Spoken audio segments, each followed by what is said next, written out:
Leave the house keys. Take your suitcase and don't come back. My son David said those words at our dining table while his wife Lauren nodded coldly beside him. My grandson Tyler slid a packed suitcase across the floor. They'd already decided. Already packed my things. I built that house with my own hands 32 years ago, but they erased me like dust. When I discovered David had been using my property illegally, for $192,000 in fake loans, their perfect life began crumbling. I wasn't just coming back. I was going to make them pay for every lie. 3 weeks later, the judge's verdict shocked them. They never saw it coming. The rain started that Tuesday afternoon. Strange how weather matches tragedy sometimes. I'd spent the day working on the gutters, the same gutters I'd installed 32 years ago when Patricia was pregnant with David. The aluminum still held strong. Better craftsmanship than what you'd get today. Around 6:30, David knocked on my bedroom door. We'd been living together in the house for 3 years now, ever since Patricia passed. Him, Lauren, Tyler, and me. The arrangement had seemed natural at first. Family helping family. But lately, something had shifted. Dad, can you join us for dinner tonight? We need to talk about something. His voice carried that careful tone. The one people use when they're about to deliver bad news. I should have known then. Should have recognized the warning signs. Sure. Give me a few minutes to clean up. 7 o'clock came. I washed my hands in the bathroom sink. The same pedestal sink Patricia had insisted on. White porcelain with brass fixtures. We'd argued about the cost back then. $347 seemed extravagant in 1993. Now I couldn't imagine the bathroom without it. David and Lauren were already seated when I entered the dining room. Tyler sat between them. The boy kept his eyes down, focused on the placemat. Something felt wrong. The air was too careful, too arranged. Thanks for joining us, Dad. David's voice carried that corporate smoothness he'd developed after business school. The school I'd paid for. $47,000 in tuition alone. Lauren smiled. Her lips moved, but her eyes stayed flat. Cold. I'd seen that look before at the wedding. The wedding that cost me $63,000 because she'd wanted everything perfect. Ice sculptures. A 12-piece orchestra. Imported flowers from Ecuador. The maple table between us was the same one Patricia and I had chosen 28 years earlier. We'd driven to 3 different furniture stores that Saturday. She'd run her hand across this exact table and said it felt like home. $1,800. Worth every penny. We've been thinking. David glanced at Lauren. She nodded once. A signal. You're getting older, Dad. 64 now. 64 isn't old. I reached for the water glass. Cut crystal. A gift from Patricia's mother. My hand was steady. Maybe not. But you're slowing down. David leaned back in his chair. Lauren and we've been talking. This house is a lot for you to manage. The walls I'd framed myself suddenly felt closer. I'd mixed every batch of concrete for the foundation. Laid every brick. Installed every window. The calluses on my hands had their own memories. I manage fine. Do you? Lauren spoke for the first time. Her voice carried sugar and venom in equal measure. The yard's overgrown. The paint's peeling. When was the last time you cleaned the gutters? This afternoon. The words came out harder than I'd intended. Same gutters I installed in 1993. Tyler shifted in his seat. The boy looked like he wanted to disappear. 12 years old and already learning what betrayal looked like.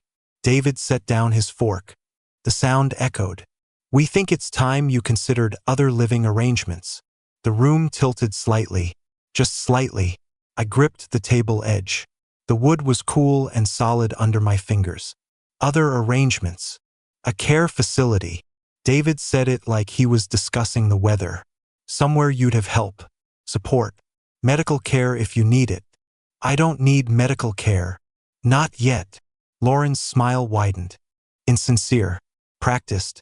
But prevention is better than cure. Isn't it? The chandelier above the table Patricia had picked that out too. We'd installed it together.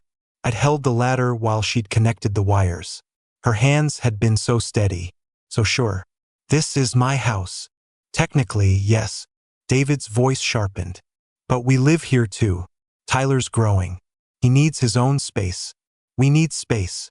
There are 4 bedrooms. And we need all of them. Lauren touched David's arm. A rehearsed gesture. David's setting up a home office. I need a studio for my yoga. Tyler needs a playroom. Tyler has a bedroom. He needs more. David's jaw tightened. Look, Dad, we're trying to be nice about this. But the truth is, you're holding us back. The words hung in the air. Heavy. Deliberate. Holding you back. Yes. He leaned forward. We're trying to build something here. A life. A future. And you're just taking up space. Patricia's voice echoed in my memory. She'd sat in this exact chair. Held my hand across this table. Told me David would grow up to be a good man. Kind man. I built this house. 30 years ago. David waved his hand dismissively. Things change. People move on. It's time for you to do the same.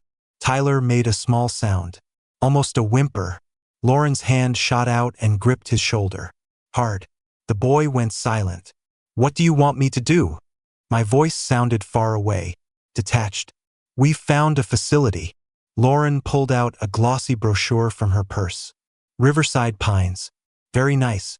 Clean. They have activities. Bingo on Thursdays. She slid the brochure across the table. The maple surface was smooth, worn in places from years of family dinners. Holidays. Birthdays. I'm not going to a care facility. You don't have a choice. David's mask cracked. His voice rose. We need you gone, Dad. We need space. A fresh start. You're a burden. The word hit like a fist. Burden. I paid for your education. The words came out slow, measured. I paid for your wedding. I paid for that startup that failed. The restaurant that closed after 6 months. The app that never launched. That's what parents do. David stood up. His chair scraped against the hardwood. They support their children. I sold my car to give you that money. The 1987 Ford pickup. Blue. Patricia had named it Bessie. I'd driven it for 23 years. Sold it for $12,000 to fund David's last business venture. Where did that money go, David? Investments. You wouldn't understand. Try me. We're done discussing this. He slammed his glass down on the table. The sound cracked through the room. You're moving out. Next week. We've already contacted Riverside Pines. They have a room available. This is my house. Then sell it to us. Lauren's voice turned sharp. Businesslike. We'll give you a fair price. You can use the money for the facility. The ceiling fan rotated slowly overhead. Patricia had insisted on that fan. Said the house got too stuffy in summer. She'd been right. She usually was. The house isn't for sale. Then leave. David's face reddened. Leave the keys. Take your things. Find somewhere else to be. David.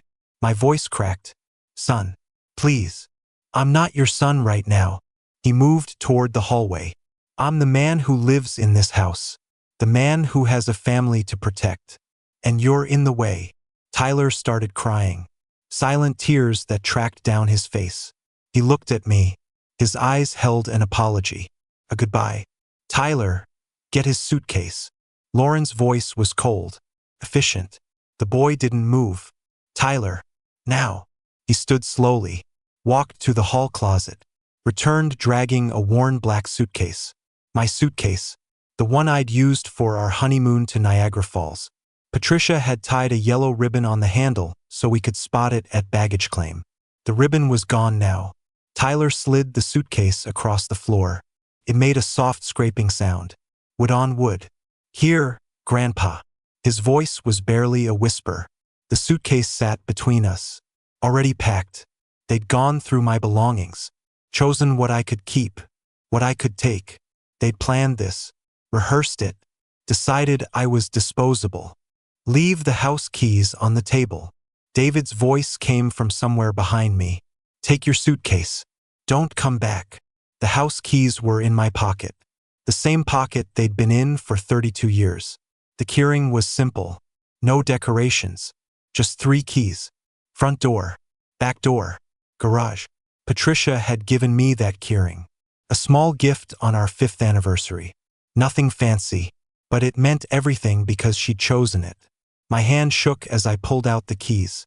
The metal was warm from my body heat. I placed them on the maple table. They made a small clicking sound. "Dad." Tyler's voice broke. "I'm sorry." "It's okay, buddy." I stood up. My legs felt weak, unsteady. "It's not your fault." Lauren pulled Tyler against her side. Possessive, protective of her prop. I picked up the suitcase. Heavier than I'd expected. They'd packed my clothes. Some photos. Probably nothing valuable. Nothing that mattered. The front door was 15 feet away. The same door I'd installed myself. Solid oak. Patricia had wanted something strong. Something that would last. "Goodbye, Dad." David's voice followed me. Flat. Final. I didn't respond. Didn't look back. Just walked through that oak door into the rain. The porch light flickered.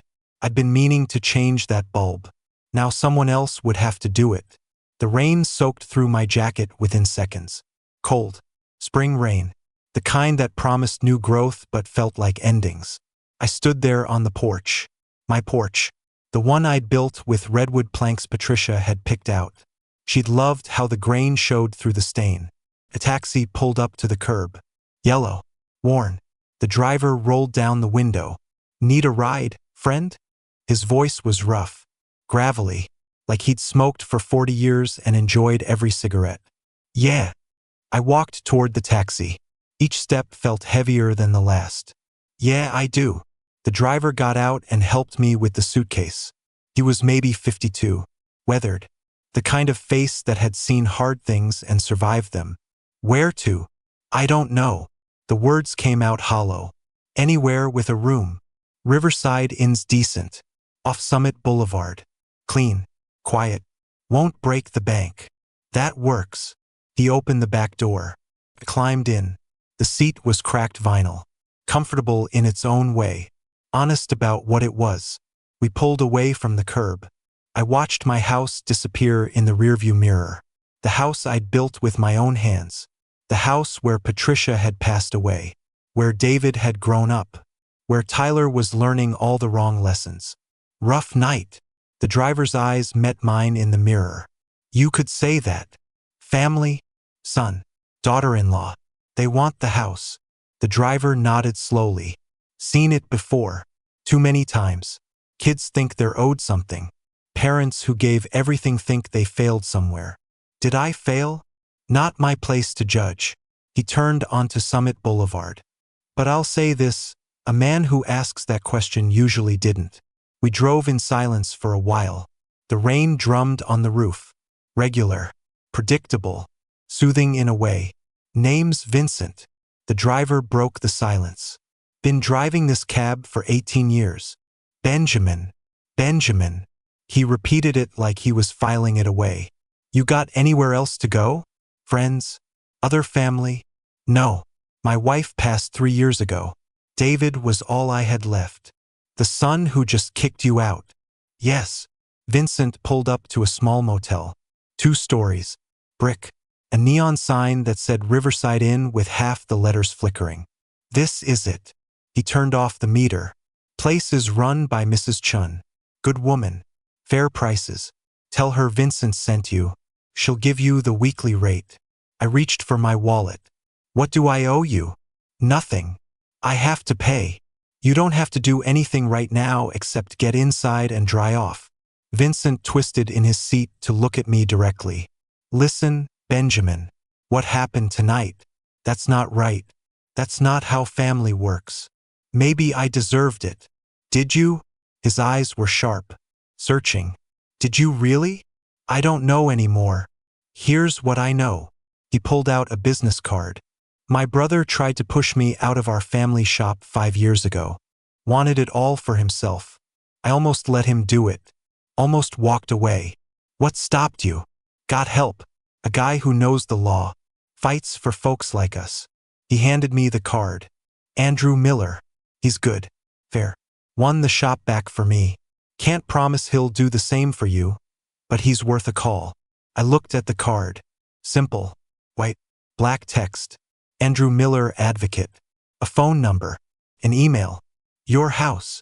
Vincent's voice softened. You built it. Every inch. Then it's yours. Legally. Morally. Every way that counts. He opened his door. Let me help you with that suitcase. We walked to the motel office together. The rain had lightened to a drizzle. Vincent carried my suitcase like it weighed nothing. Mrs. Chun was exactly what I'd expected. Small, efficient, kind eyes behind thick glasses. She gave me room 23, second floor, facing the parking lot. Weekly rate is $280. She accepted my credit card. Clean towels every Wednesday. Checkouts at 11 if you're just staying tonight. I'll take the week. Good. She handed me a key. Real metal key, not a card. You need anything, you call the office. I'm here until midnight. Vincent carried the suitcase upstairs. Room 23 was small, clean. A bed, a dresser, a TV bolted to the wall, a bathroom with a shower that had seen better days. This'll do. Vincent set the suitcase on the bed. You call Andrew tomorrow. First thing. Don't wait. Why are you helping me? Because someone helped me once. He moved toward the door. And because what happened to you tonight? That's wrong. Simple as that. Thank you, Vincent. Don't thank me yet. He paused in the doorway. You get that house back. You owe me a drink. Deal. He left. The door clicked shut, and I was alone in a motel room with a suitcase full of my life. I sat on the bed. The springs creaked. The room smelled like industrial cleaner and old cigarettes. Nothing like home. Nothing like Patricia's lavender sachets in the closet. Nothing like Tyler's laugh echoing through the halls. Andrew Miller's business card sat on the nightstand. I stared at it for a long time. The rain had started again. Harder this time. Tomorrow. I'd call tomorrow. Morning came too early and too bright. The motel curtains were thin. Sunshine poured through at 6:30. I slept maybe 3 hours. Maybe. The shower was lukewarm. The water pressure weak. But it washed away the night. Washed away some of the shock. When I looked in the mirror, I saw an old man looking back. Tired. Defeated. No, not defeated. Not yet. I dialed Andrew Miller at 7:15. The card said office hours started at 8, but I couldn't wait. He answered on the third ring. Miller Advocacy. Andrew speaking. His voice was younger than I'd expected. Energetic. Alert despite the early hour. Mr. Miller. My name is Benjamin. Vincent gave me your card. Vincent. Good man. What can I do for you, Benjamin? I need help. My son. The words stuck in my throat. My son kicked me out of my house last night. Silence. Then, your house? You own it. Yes, built it myself. It's in my name. Everything's in my name. And he physically removed you? He asked me to leave. Said I was a burden. Said they needed space. They? My son David. His wife Lauren. My grandson Tyler. Okay. I heard papers shuffling. Can you come to my office? 9 o'clock? I need to hear the whole story. See any documentation you have. I don't have much documentation. They took my keys. Packed my suitcase. I'm staying at the Riverside Inn. The deed. Do you have a copy of the house deed? Maybe. In the suitcase. They packed some papers. Bring whatever you have. We'll figure this out. His voice was firm. Confident. 9 o'clock. My office is on Maple Street. Number 47. Second floor. I'll be there. Benjamin? One more thing. Yes. Don't contact your son. Don't go back to the house. Not yet. Let me handle this. All right. I hung up. 8:45. Time to find that deed. The suitcase contained mostly clothes. 3 shirts. 2 pairs of pants. Underwear. Socks. They'd packed the minimum. But at the bottom, wrapped in a plastic bag, I found papers. Birth certificate. Social security card. Marriage license. Patricia's memorial documents. And the deed. Dated March 15, 1993. Benjamin Robert Morrison. Sole owner. Property address 847 Elmwood Drive, Lakewood. I held it for a moment. This single piece of paper represented everything. Every nail I'd hammered, every wall I'd painted, every memory Patricia and I had built. Andrew Miller's office was a 15-minute walk from the motel. The morning was clear. Birds sang. Flowers bloomed. The world didn't care that mine had ended last night. Number 47 Maple Street was a red brick building. 3 stories. Old but well-maintained. Andrew Miller's name was on the directory. 2nd floor. Suite 201. I climbed the stairs. Each step felt like a decision. Turn around or keep going. Give up or fight back. Fight back.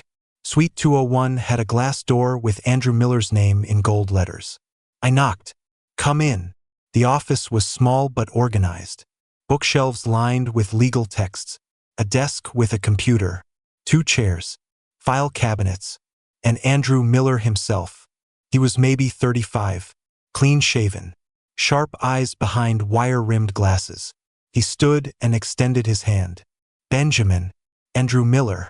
Have a seat. His handshake was firm. Confident. The kind of handshake that said he knew what he was doing. I sat. The chair was comfortable. Real leather.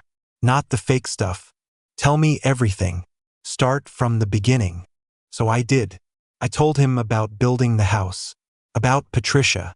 About David's education and wedding and failed businesses. About the pickup truck I'd sold. About last night's dinner. About Tyler's suitcase. About the keys on the table. Andrew took notes. His pen moved quickly across a yellow legal pad. He didn't interrupt. Didn't judge. Just listened. When I finished, he leaned back in his chair. Do you have the deed? I pulled it out. Handed it across the desk. He studied it carefully. His eyes moved line by line. Thorough. This is clear. You're the sole owner. Your son has no legal claim to the property. Then why did he? Because he thought you'd just accept it. Andrew set down the deed. He thought you'd be too tired or too defeated or too guilty to fight back. Maybe I should be. Should be what? Guilty? Andrew's eyes sharpened. For what? Supporting your son? Paying for his education? Helping him when he failed? That's not guilt, Benjamin. That's love. He called me a burden. People say cruel things when they want something they can't have. He pulled out a fresh sheet of paper. Here's what we're going to do. First, I'm going to file a motion to establish your ownership. Second, I'm going to investigate what your son has been doing with the property. What do you mean? Vincent told me about cases like this. Sometimes the person trying to push you out has been using the property for something. Loans, collateral, illegal schemes. He met my eyes. Has your son mentioned any business ventures recently? I thought back. He's been talking about investors, about opportunities, but he never goes into details. That's what I thought. Andrew made another note. I'll do some digging. In the meantime, you sit tight. Don't contact David. Don't go to the house. Let me build the case. How long will this take? Depends on what I find. Could be weeks. Could be months. He saw my face fall. But I've seen cases like this before. The truth usually comes out fast once you start looking. What do I owe you? Let's talk about that later. After we win. He smiled. Vincent's my friend. He sent you to me. That means something. I left the office feeling lighter than I'd felt since last night. Not hopeful yet, but less defeated. Like maybe the story wasn't over. 3 days passed. I stayed in room 23. Watched TV. Walked around Lakewood. Avoided Elmwood Drive. Avoided my house. Andrew called on Thursday afternoon. Benjamin, we need to talk. Can you come to the office? Now? Now. I was there in 20 minutes. Andrew's face was serious when I walked in. He gestured to the chair. I found something. What? He turned his computer screen toward me. Documents. Bank statements. Loan applications. Your son has been using your house as collateral. For different loans. $230,000. $57,000. $93,000. $112,000. The numbers blurred together. That's almost $500,000. 492,000, to be exact. Andrew pointed at the screen. And here's the interesting part. He claimed the house was his. Forged documents showing ownership transfer. Lied to the banks. My stomach dropped. That's illegal. Yes, it is. Andrew leaned forward. But it gets worse. He's been telling investors he owns valuable property, using it to raise money for business ventures, promising returns based on collateral he doesn't actually have. How many investors? At least 12 that I've found so far. Probably more. He pulled up another document. Total amount raised? Close to 800,000. The room spun. He's been doing this for how long? At least 2 years. Maybe longer. Andrew's voice was gentle. Benjamin, your son built his entire business model on property that isn't his. And now that you're getting older, he needed you gone so he could sell it. Take the money. Disappear. And Lauren? Tyler. Lauren probably knows. The timing of your expulsion wasn't random. One of these loans comes due next month. $73,000. If he can't pay, the bank starts asking questions. And if they discover the truth, he would face legal action, or loses everything trying to pay it back. Andrew closed the laptop. But here's what we're going to do. We're going to file a legal case, expose the truth, get your house back, and make sure your son faces consequences. Will this hurt Tyler? Andrew's expression softened. Tyler's young. He'll survive this. But if you don't fight back, you're teaching him that manipulation is okay. That family doesn't matter. That the weak get pushed aside. I don't want my son to face serious consequences. Then he should have thought of that before lying to banks. Andrew's voice firmed. Benjamin, you have a choice. Walk away and let him keep doing this. Or stand up and stop him. What's it going to be? Patricia's voice echoed in my mind. She'd always been strong, principled. She wouldn't have walked away from this. File the legal case. Good. Andrew stood. I'll have the paperwork ready by Monday. Be prepared for this to get ugly. David will fight back. Lauren will spin stories. But we have the truth on our side. And in court, that matters. The legal case hit David like a hurricane. Andrew filed it on Monday morning.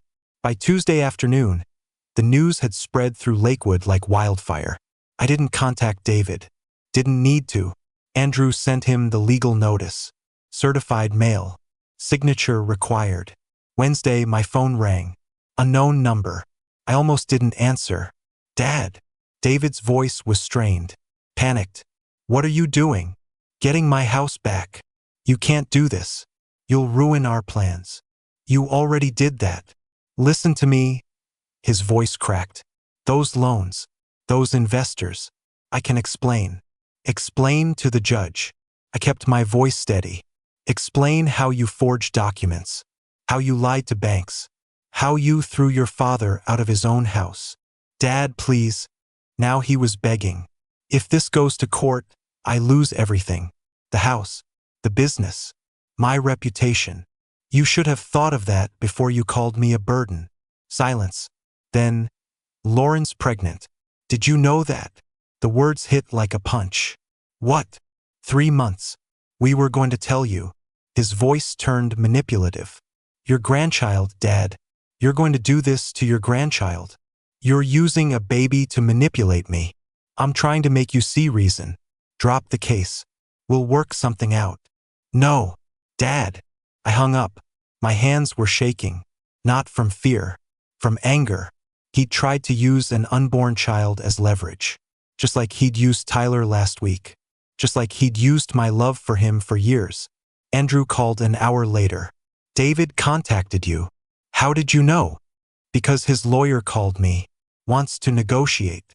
Andrew sounded amused. I told him no. We're going to court. He said Lauren's pregnant. Convenient timing. Andrew's tone went dry. Let me guess. He wants you to drop everything for the baby's sake. Yes. Classic manipulation. Don't fall for it, Benjamin. Even if it's true, it doesn't change what he did. I know. Good. Because tomorrow gets interesting. What happens tomorrow? I'm sending notice to all the banks, all the investors, informing them of the situation. Once they know the property isn't David's, the whole house of cards collapses. Will they come after me? No. You're the victim here. They'll go after David. And that's when he'll really panic. Andrew was right. By Friday, David's world was imploding. 3 investors called their lawyers. 2 banks threatened foreclosure. Neighbors started talking. Whispers at the grocery store. Pointed looks at the gas station. Lauren's social media went dark. No more photos of their perfect life. No more humble brags about David's success. Just silence. Saturday morning, Andrew called with news. The court issued a preliminary ruling. They've frozen any transactions related to the property. David can't sell it, can't mortgage it, can't do anything. What does that mean? It means we're winning. I could hear the smile in his voice. Hearing is set for 3 weeks from now. Judge Hendricks. She's fair. She'll look at the evidence and make the right call. 3 weeks. Can you wait that long? I looked around room 23. The motel room had become familiar, comfortable in its own depressing way. But it wasn't home. I can wait. Those 3 weeks crawled by. I spent my days walking Lakewood, avoiding Elmwood Drive, reading in the motel, thinking about Patricia. She would have been proud, or maybe disappointed. I wasn't sure anymore. She'd loved David so much, believed in him when nobody else did. Would she have wanted me to fight back? Or would she have asked me to forgive? Andrew kept me updated. The investigation expanded. More investors came forward. The total amount David had raised climbed to over $1 million, all based on property he didn't own. Lauren tried calling once. I didn't answer. She left a voicemail. Benjamin, please. This is hurting us. David made mistakes. He knows that, but he's trying to fix them. Can't we work something out? For Tyler's sake? For the new baby? Delete. Tyler sent a letter. Andrew brought it to me 2 weeks into the wait. The handwriting was shaky. Young. Honest. Dear Grandpa, I'm sorry about what happened. Mom and Dad said you were tired and needed rest. But I know that's not true. I heard them talking. They said things about you that weren't nice. I miss you. The house is quiet now. Mom and Dad fight a lot. Dad's on the phone all the time talking to lawyers. Are you okay? Do you have a place to stay? I have $27 saved up. You can have it if you need it. I love you, Tyler. I read it 3 times, then folded it carefully and put it in my wallet, next to Patricia's photo. The day before the hearing, Vincent drove me to Andrew's office. We went over the case, the evidence, the testimony, everything. Tomorrow you'll tell your story. Andrew looked across his desk at me. The judge will ask questions. Be honest. Be specific. Don't embellish. Just tell the truth. What if I can't? Can't what? Can't face him. Can't look at David and speak. Then look at the judge. Look at me. Look anywhere but at him. Andrew's voice was gentle. But Benjamin, you need to do this. Not just for you. For Tyler. For that new baby. To show them that family means something. That integrity matters. That night I barely slept. Room 23 felt smaller than usual. The walls pressed in. The ceiling seemed lower.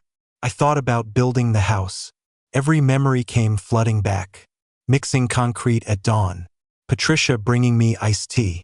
David, maybe 7 years old, handing me nails one at a time. His small hands. His careful concentration. When had it all gone wrong? Morning came. Vincent picked me up at 8. We drove to the courthouse in silence. The building was old. Stone. Imposing. The kind of place where justice was supposed to happen. Andrew met us at the entrance. He wore a navy suit, carried a leather briefcase, looked professional, confident, ready, as I'll ever be.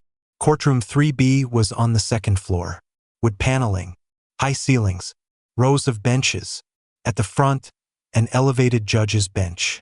David and Lauren sat on the other side with their lawyer. David wore a suit I'd never seen before. Expensive. Lauren's dress was black. Conservative. They looked like upstanding citizens, not people who had lied. David's eyes met mine for a moment. I saw fear there, and anger, and something else. Maybe regret, but probably not. All rise. The Honorable Judge Sarah Hendricks presiding. Judge Hendricks was maybe 55. Gray hair pulled back. Sharp eyes that missed nothing. She took her seat and reviewed her papers. Case number 2025, CV 1847. Benjamin Morrison versus David Morrison. I've reviewed the preliminary evidence. This is a hearing to determine property ownership and address allegations of wrongdoing. Mr. Miller, you may present your case. Andrew stood, calm, professional. Your Honor, this is a straightforward case of property misuse and family mistreatment. My client, Benjamin Morrison, built and legally owns the property at 847 Elmwood Drive. His son, David Morrison, has been using that property illegally for financial gain and subsequently expelled his father from the home. He laid out the evidence, the deed, the forged documents, the loans, the investors, the bank statements, everything. David's lawyer tried to object, tried to claim the evidence was obtained illegally. Judge Hendricks shut him down.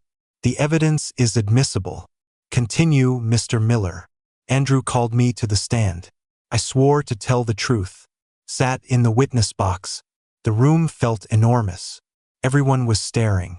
Mr. Morrison, please tell the court about the property in question. I told them about building the house, about Patricia, about the 32 years we'd lived there, about David growing up in those rooms.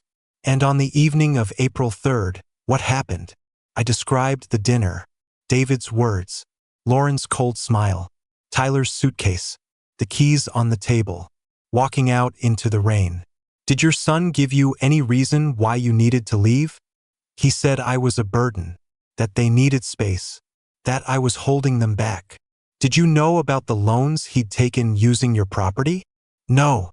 Did you give him permission to use your property as collateral? No. Did you ever transfer ownership to him? Never. David's lawyer cross-examined. A man named Richards, expensive suit, slicked back hair, the kind of lawyer who made you feel dirty just looking at him. Mr. Morrison, you're 64 years old, correct? Yes. And you live alone now. Have for 3 years since your wife passed. Yes. Must be difficult, managing a large house by yourself. At your age. I manage fine. Do you? Richards moved closer. Theatrical. Mr. Morrison, isn't it possible that in your grief, in your loneliness, you might have signed documents without fully understanding them? No. You're certain? Because my client has documents suggesting you did transfer ownership. Perhaps as a gift. Perhaps as an early inheritance. Those documents are forged. My voice stayed level. I never signed anything. Mr. Morrison, with all due respect, memory can be tricky at your age, especially when dealing with complicated legal matters. Andrew stood. Objection. Counsel is badgering the witness and making unfounded assumptions about his mental capacity. Sustained. Judge Hendricks looked at Richards. Move on, counselor. Richards changed tactics. Mr. Morrison, you sold your vehicle in 2023. A 1987 Ford pickup. For how much? $12,000. And you gave that money to your son? Yes. Why? He needed it for a business venture. So you gave him $12,000. No contract. No expectation of repayment. He's my son. Exactly. Richard smiled. Smug. You've given your son money repeatedly over the years. Education. Wedding. Various business ventures. Isn't it possible you also gave him the house? As another form of support? No. But you've established a pattern of giving him things. Substantial things. 12,000 here. 47,000 there. Why not a house? Because the house is mine. I built it. I own it. And I never gave it away. Are you certain? Because... Yes. The word came out sharp. Final. I'm certain. Richards tried a few more angles. Tried to paint me as forgetful. Tried to suggest David was just trying to help by taking over property management. Tried to make my son sound like a caring child managing an aging parent's affairs. But every word rang false, and Andrew's evidence shredded every argument. When my testimony ended, Andrew called a handwriting expert. She testified about the forged signatures, showed side-by-side comparisons, made it clear the documents David had used were fake. Then Andrew called a bank representative, a nervous man named Peterson. He testified about the loan application, about how David had claimed sole ownership, about how the bank had verified the documents that were later proven false. Did Mr. Benjamin Morrison ever sign any paperwork for this loan? Andrew asked. No, sir. Did he have any knowledge of this loan? Not to our knowledge, no. So David Morrison obtained this loan through deception? It appears so, yes. Richards tried to rehabilitate, tried to suggest the bank's verification process was flawed, tried to shift blame, but the damage was done. Judge Hendricks called a recess. 30 minutes. Andrew, Vincent, and I sat in the hallway. The courthouse smelled like floor polish and anxiety. People walked past. Lawyers, clients, court staff. Nobody paid us any attention. You did well in there. Andrew pulled out a bottle of water. Offered me one. Didn't feel like it. Richards is good. He made you work for it. But you held your ground. He took a drink. That's all we needed. Vincent sat quietly. His weathered face showed no emotion, but his presence was comforting. Solid. What do you think she'll decide? I asked. Honestly, Andrew leaned back against the wall. I think we won. The evidence is too strong. The wrongdoing is too obvious. But judges can be unpredictable. But you think we won. I think justice will be served. He met my eyes. And in this case, justice means you get your house back. Down the hall, David and Lauren emerged from another conference room. David looked worse than I'd ever seen him. His suit was wrinkled, his tie crooked, his face pale and drawn. Lauren held his arm, propping him up. Or maybe he was propping her up. Hard to tell. They walked toward us. For a moment I thought David might speak, might apologize, might acknowledge what he'd done. But he just walked past. Eyes forward, face blank. Lauren looked at me, just for a second. In her eyes, I saw fear, desperation, maybe regret, but no apology. Never an apology. They disappeared around the corner. Gone. Cold people. Vincent spoke for the first time. I've seen a lot in 18 years driving taxi. Met all kinds. But people like that, they never change. Never learn. Maybe they'll learn now. Maybe. Vincent didn't sound convinced. Or maybe they'll just get better at hiding it. The bailiff called us back. Court was resuming. We filed back into the courtroom, took our seats, waited. Judge Hendricks entered. Saturday. Reviewed her notes one more time. The silence stretched. Unbearable. I've reviewed the evidence. Her voice cut through the quiet. Heard the testimony. The facts are clear. She looked at me, then at David. Her face revealed nothing. Benjamin Morrison is the sole legal owner of 847 Elmwood Drive. The deed is valid. The property is his. Always has been. David's shoulders slumped. The loans taken by David Morrison using that property as collateral were obtained through deception. The forged documents constitute wrongdoing.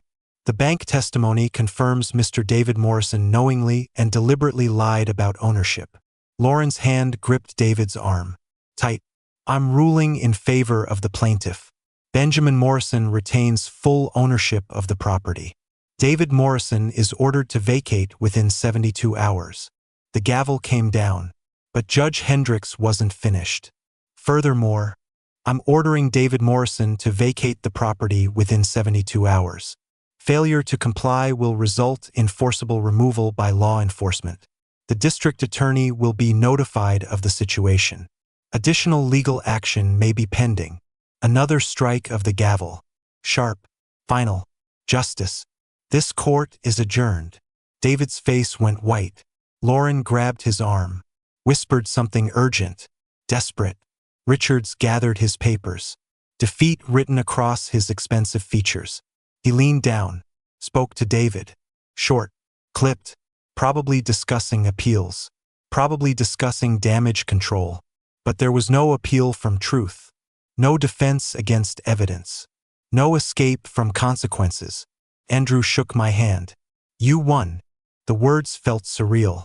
Empty. I'd won. But what had I won? A house, justice, vindication, but also the permanent fracture of my family, the loss of my son, the knowledge that David would face legal action.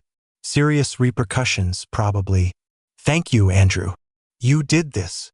He packed his briefcase. You stood up. You fought back. You refused to be erased. That took courage. Vincent clapped me on the shoulder. Told you. Now you owe me that drink. And Andrew too. Both of us. Deal. I managed to smile. Tonight. Tonight. Vincent grinned. We celebrate justice. When court resumed, Judge Hendricks had reached her decision. I've reviewed the evidence, heard the testimony. The facts are clear. Benjamin Morrison is the sole legal owner of 847 Elmwood Drive.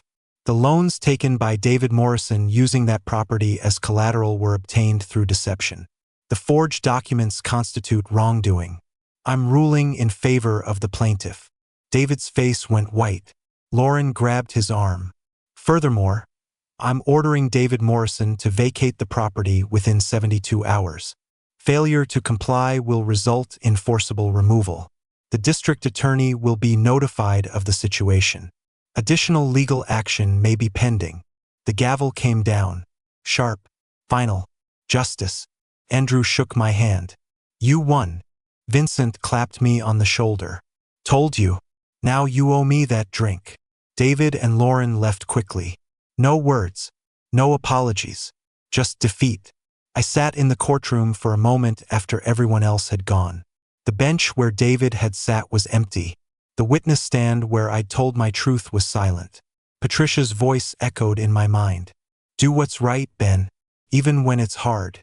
Especially when it's hard. I'd done what was right. Finally. 3 days later, I returned to Elmwood Drive. Andrew drove me. Vincent came along for support. The spring evening was perfect. Warm. Clear. Birds singing in the trees I'd planted 15 years ago. The house looked exactly the same. Red brick. White trim. The gutters I'd cleaned my last day there. The porch I'd built with Patricia's help. Andrew handed me the court order. This says they have to be out. If they're not, we call the police. Let's hope it doesn't come to that. I pushed open the front door. It wasn't locked. Inside, the house felt different. Lived in but not loved. Furniture in the wrong places. Pictures removed from the walls. David, Lauren, and Tyler stood in the dining room. The maple table between us. Again, I placed the court order on that table. Right where I'd left my keys 3 weeks ago. Next to it, I placed the deed. This is my home. My voice was steady. Strong. The court agrees. David's face was drawn. Tired. He'd lost weight. Dad, listen. No. You listen. I looked at him. Really looked at him. You called me a burden. You threw me out. You used my property illegally. You tried to manipulate me with family. With Tyler. With a baby that may or may not exist. She is pregnant. Lauren's voice was small. Defeated. Then I hope you raise that child better than you're raising Tyler. I turned to my grandson. The boy was crying silently.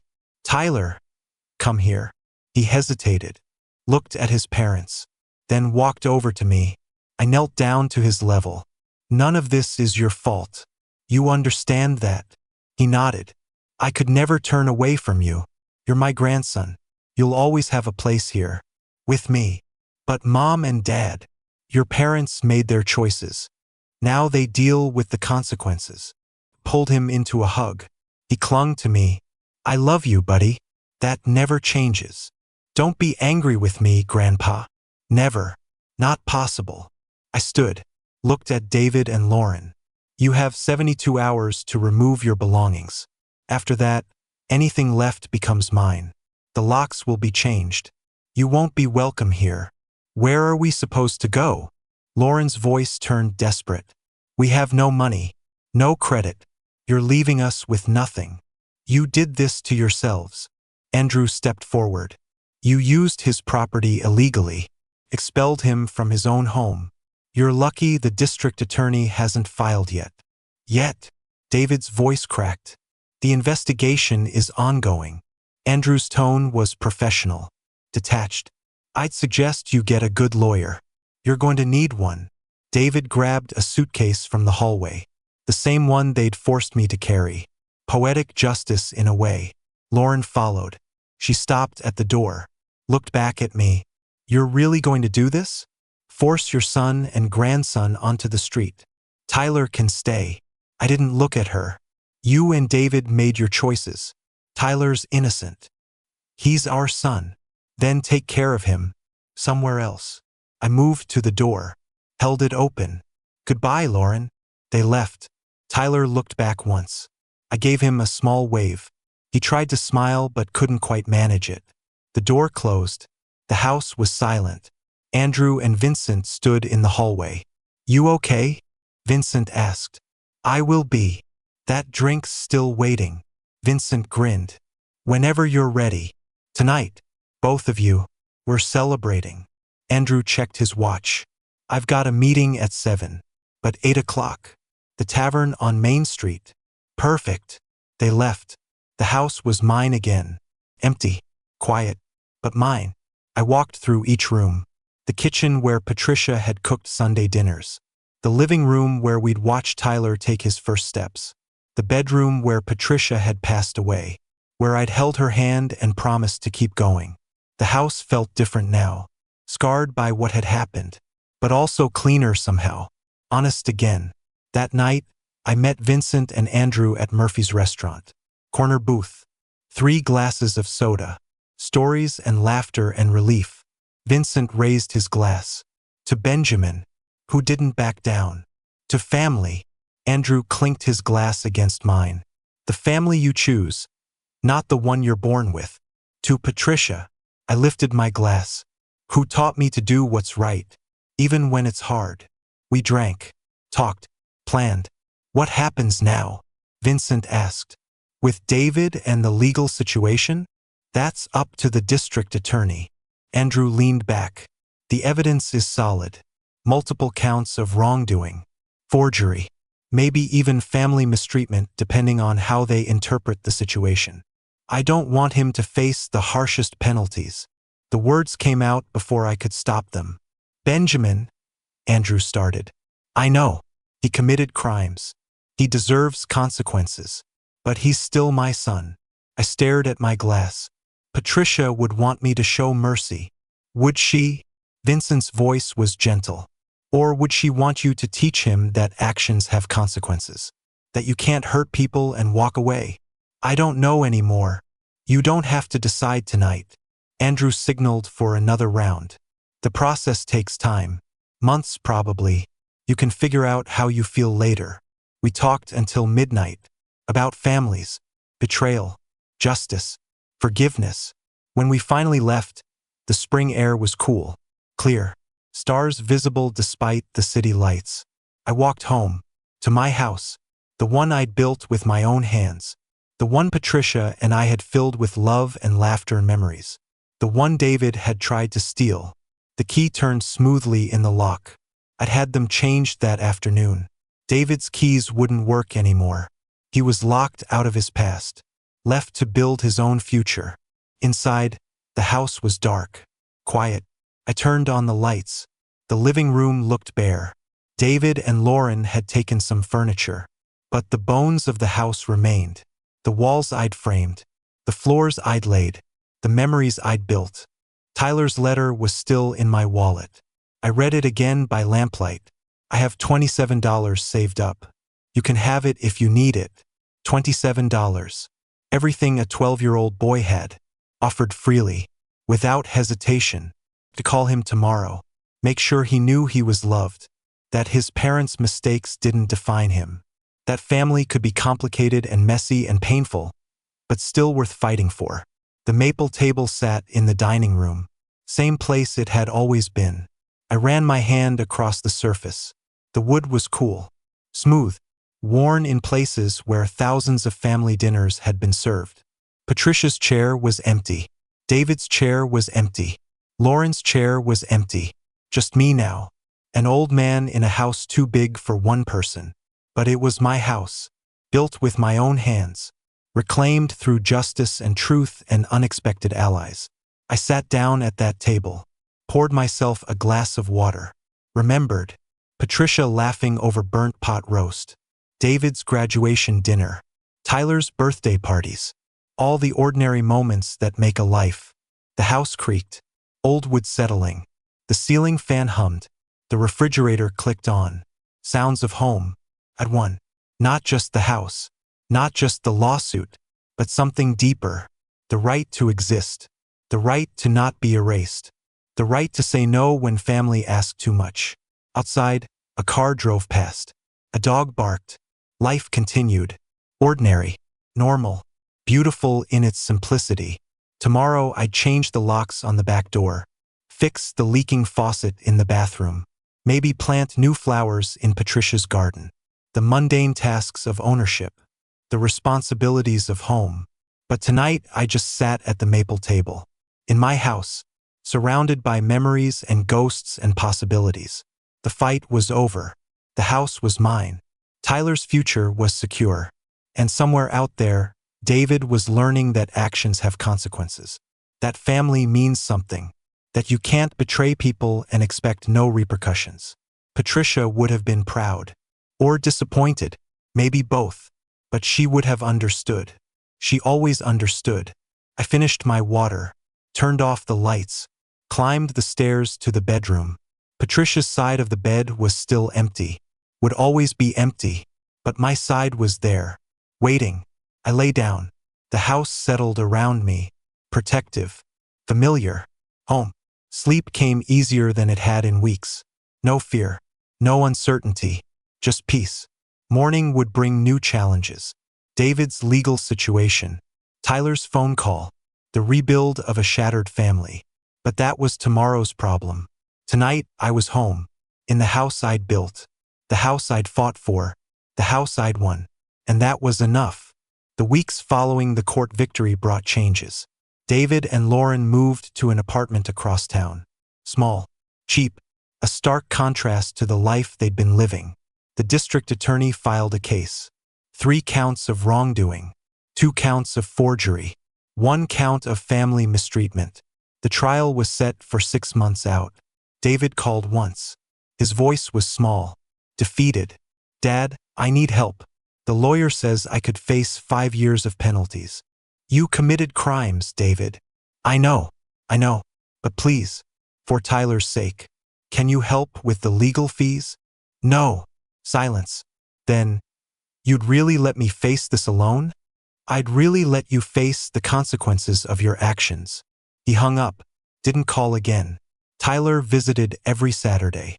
I pick him up at 9. We'd work on the house together. He helped me paint the kitchen, repair the fence, plant Patricia's garden. The boy was quiet at first, withdrawn. But slowly, week by week, he opened up. Mom and Dad fight all the time now. He was mixing paint in the garage. About money. About the trial. About you. I'm sorry you have to hear that. They say you damaged our family. Do you think that's true? He was quiet for a long moment. No. I think they did it themselves. You just didn't let them get away with it. Smart kid. Patricia would have loved him. The trial came and went. David was found responsible on all counts. The court ruled against him with a 3-year penalty. With good behavior, he'd be out in 18 months. Lauren divorced him 2 weeks later, took Tyler and moved to Minnesota. Her parents lived there. She wanted a fresh start. I gave Tyler my phone number, told him to call whenever he wanted, day or night. He promised he would. The last I heard, Lauren had the baby. A girl. Emma. David's daughter. My granddaughter. One I'd probably never meet. Life moved forward. Vincent still drove his taxi. We met for coffee every Friday. Talked about sports, politics, life. avoided the heavy topics unless one of us needed to. Andrew took on another case, another family situation, another parent pushed aside. He won that one too. The house on Elmwood Drive stood solid. 33 years old now. The brick was weathered but strong. The roof was good for another decade. The foundation I'd poured held firm. Tyler called every Sunday. We'd talk about school, friends, his mother's new boyfriend, his baby sister, the ordinary details of his life. Sometimes he'd ask about his father, how he was doing, if I ever visited. I didn't visit, couldn't bring myself to. Some wounds were too deep, some betrayals too complete. Maybe that made me a bad father, or maybe it made me human. Patricia's photo sat on the mantel, her smile frozen in time, forever young, forever kind. I talked to her sometimes, told her about Tyler, about the house, about the choices I'd made. No answers came, but the silence was comfortable, understanding even. 1 year after the trial, on a spring evening much like the one when I'd been expelled, I sat on the front porch. The redwood planks Patricia had chosen gleamed in the sunset. The gutters I'd cleaned that fateful day still held strong. Car pulled up. Vincent's taxi. But he wasn't driving. He was in the passenger seat. Tyler climbed out of the back. Surprise. Tyler grinned. Mom said I could visit for the summer. The whole summer? June through August. If that's okay. More than okay. I stood, pulled him into a hug. He'd grown, almost as tall as me now. Welcome home, buddy. Vincent waved from the taxi. Didn't charge him. Family discount. You're a good man, Vincent. Learned from the best. He drove away. The taxi disappeared around the corner. Tyler looked at the house. It looks different. Better, maybe. Fresh paint. New gutters. Fixed everything that was broken. Can I stay in my old room? It's still yours. Always has been.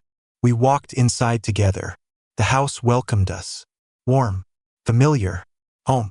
That summer, Tyler and I rebuilt more than just the house. We rebuilt trust. Family. The idea that blood doesn't always mean loyalty, but loyalty can create family.